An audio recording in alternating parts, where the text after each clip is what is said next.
Good morning. In this presentation, I'm delighted to share with you some of the new findings from our experiences with monitoring drinking water quality in nationally representative household surveys. I'm going to describe some of the findings from a collaboration between WHO UNICEF Joint Monitoring Programme and a household survey programme known as MIX, which is the Multiple Indicator Cluster Survey. But first, let's start with a quick recap on the SDG indicator and targets for drinking water. The SDGs for WASH are vastly more ambitious and create new demands for data. The target for drinking water, SDG 6.1, is for all countries to achieve universal and equitable access to safe and affordable drinking water for all. And the indicator that's been selected for that target is the population using safely managed drinking water services. And we all know that this is a lot more ambitious than what was used during the MDGs, the Millennium Development Goals, which was the use of improved drinking water. But it builds on top of that indicator. So the definition is the population using improved drinking water sources, which is accessible on premises, available when needed, and free from fecal and priority chemical contamination. And those relate to the human rights criteria of accessibility, availability, and quality. So in this presentation, we'll focus on quality. In 2017, the JMP released baseline estimates for the SDGs 6.1 and 6.2. We found that globally the MDG target was met in 2010, and in 2015, 89% of the population used at least a basic service. That means that 844 million did not. However, many of the improved sources are not delivering safe drinking water that is available when needed and located close to home. An estimated 2.1 billion people did not have a service meeting the new benchmark of safely managed, shown in dark blue here. And in rural areas, only 55% of the population, so just over half, had safely managed services in 2015. And when we look at the country level, we can see that these differences can be really huge. For example, here in Paraguay, rural Paraguay, we've got a chart where on the left-hand side in yellow, you can see improved is virtually universal. Basic, 99%. So only 1% of the population lack basic services in rural Paraguay. Whereas if we look at the elements of safely managed, so accessible on premises, available when needed, and free from contamination, you can see that there are big drops. But the most pronounced drop of all of those is the freedom from contamination, which is based on data from one of these household surveys.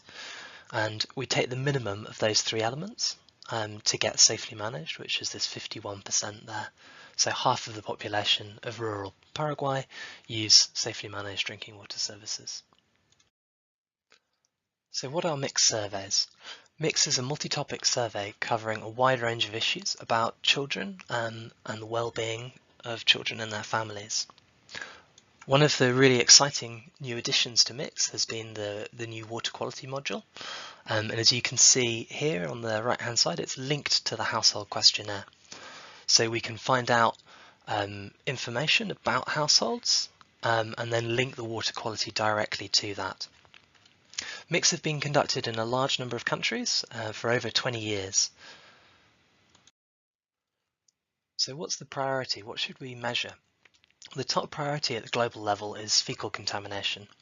The testing of E. coli, or alternatively thermotolerant coliform. In this module, we focused on both the source of drinking water and a sample from within the household to try and understand any deterioration in water quality. We're also looking at risk levels, so trying to quantify E. coli and put it into risk categories, so 1 to 10, 10 to 100, over 100 E. coli per 100 millilitres. And then depending on the country, arsenic and fluoride can be top priorities. So for example, in Bangladesh and Nepal, arsenic has been measured. On the right hand side you can see some of the test results. So this is using a compact dry plate where you can differentiate between not contaminated, moderate and heavily contaminated samples. The mixed water quality testing module, as I said, it tests water from a glass within the home. So we start with that, and then we ask households to take us to the source of drinking water, where they got that glass from. So that's trying to understand the differences in water quality between those. A survey normally has somewhere between 20 and 25 households in a cluster, and a cluster you can think of as sort of 100 to 150 households. And the reason for in the water quality module, we reduce the number of households because it's a lot of additional work for somebody who has other responsibilities during the survey. I mentioned the E. coli risk levels. The test that we're using is a modified membrane filtration method. It takes about 5 to 10 minutes, followed by 24-hour incubation. Importantly, the test is done by somebody who's already a member of the existing team, so it's not recruiting an additional person, which has obviously important implications for the cost.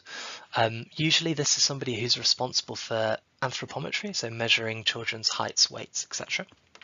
Another really critical element in this module is the quality assurance and quality control, where we work with national laboratories or line ministries to support the training of field teams, and the JMP maintains a pool of consultants who support that. We also focus very strongly on blank tests, so there's a blank test in every cluster.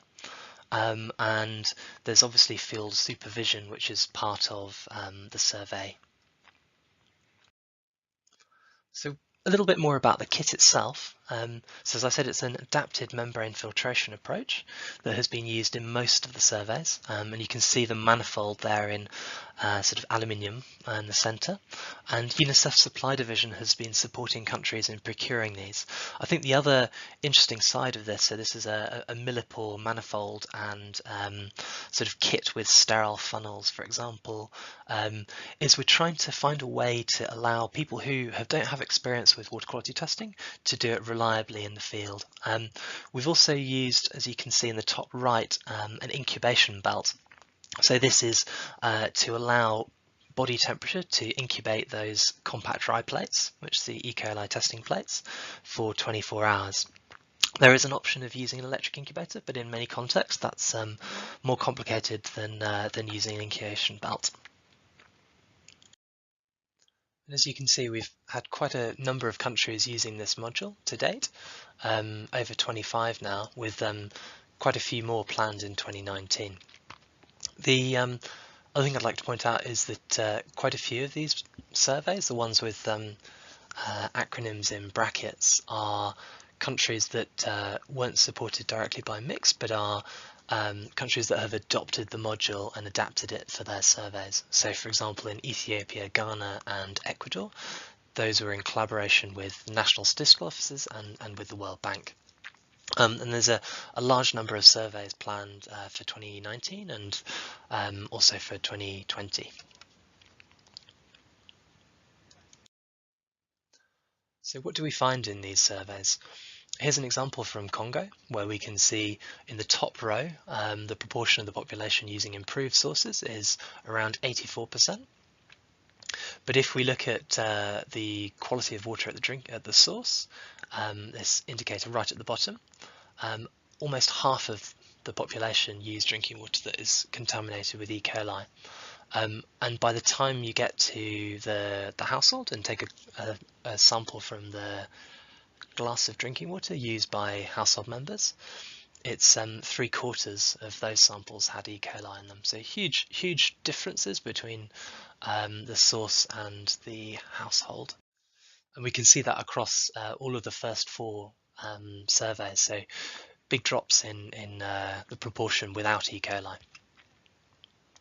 One of the key advantages of integrating water quality testing in a household survey is that you can look at water quality and risk levels by all of the characteristics included. So, for example, here we're just showing risk levels in Ghana for the source and the household for different main sources of drinking water. And what we can see is that there's, as we'd expect, a big difference between unprotected dug wells, and piped water into dwelling and sachet water. So the blue low risk is much higher for those categories, and in almost all cases we see a deterioration between the source and the household. If you want to find out more about the module, I'd really encourage you to have a look at some of the resources. So for example, the manual for water quality, which describes all of the steps, the questionnaire that we've been using, and you can find those on the mixed survey tools. And there's also further information about the different surveys and the final reports on the JMP website. There's also a very neat video that was produced by the Central Statistics Organization of Afghanistan, which shows a pilot using a lower cost manifold and a phase change incubator. So there's a video there that you can have a look at too. There are a number of key challenges associated with water quality testing and household surveys, just as much as they may be also in regular monitoring. So for example here, time to result. Because nearly all tests are based on culture, they require 24 hours incubation, and that means that we find it very hard to provide feedback to households. Training for membrane filtration usually takes about 3 to 4 days for people who don't have previous experience, and that's especially difficult if you're trying to cascade training through a training of trainers. The cost of the equipment is about $1,500 per team and $2.50 per test. We're looking at ways to reduce that cost. Incubation, difficult to persuade teams to wear belts at night, and it's also particularly difficult in countries where that might be perceived as a security risk. Disposal, there's lots of consumables in this testing approach. And together with UNICEF Supply Division, we've launched an innovation challenge to look at ways to come up with more rapid E. coli tests and to encourage manufacturers to devise those. So hopefully in the next few years we'll be able to adopt those and adapt the module accordingly. So with that, I'd just like to say thank you for listening, and if you have any questions, please do get in touch with us at info@washdata.org, and I'd also encourage you to have a look at the JMP website, which is washdata.org, where you can explore the data for individual countries and look at inequalities for households, schools and healthcare facilities.